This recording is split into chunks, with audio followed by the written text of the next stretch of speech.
Hello, I'm Dr. Mel Richardson.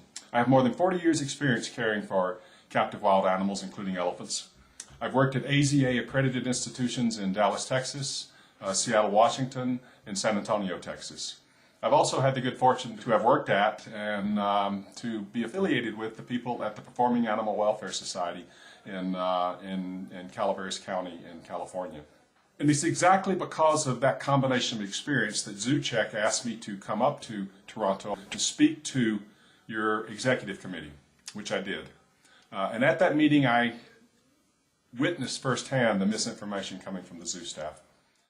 It has come to light that animals at PAWS in the last a year and a half to date have died from tuberculosis at PAWS.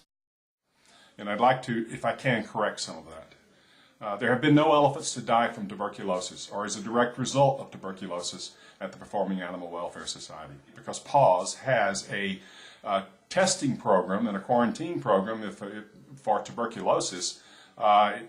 Two elephants that when they came to the facility were discovered to have tuberculosis. One of those elephants was treated and went on to live to be 50 years old when she was put down because of her crippling arthritis.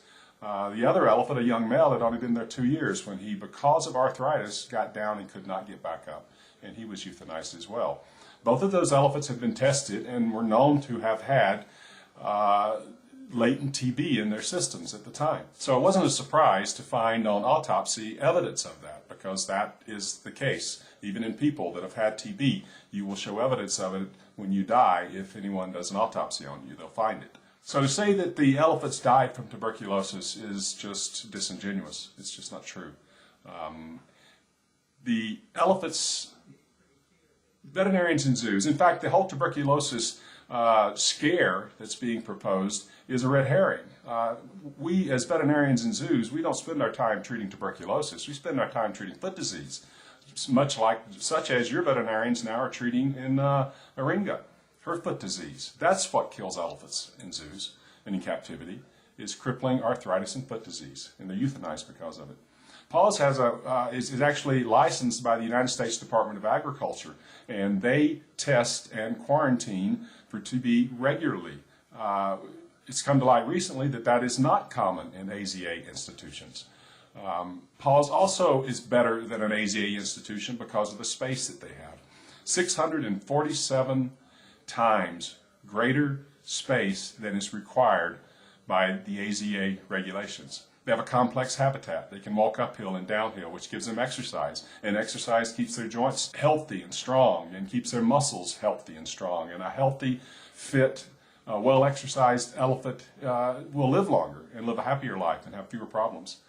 PAWS has a climate that does not require the elephants to be housed in a barn all winter long, such as Toronto. Northern zoos have an issue because its animals have to stand in on concrete, and that causes a problem. What I'd like to tell you is that PAWS is a safe place. It's a safe place for your elephants. And the idea that tuberculosis is running rampant there is a scare tactic being proposed by those that do not want the elephants to go to PAWS. I'm here to tell you, PAWS is a safe place for your elephants. And if you, as a council, want to ensure the best for your elephants, I recommend you send them to PAWS.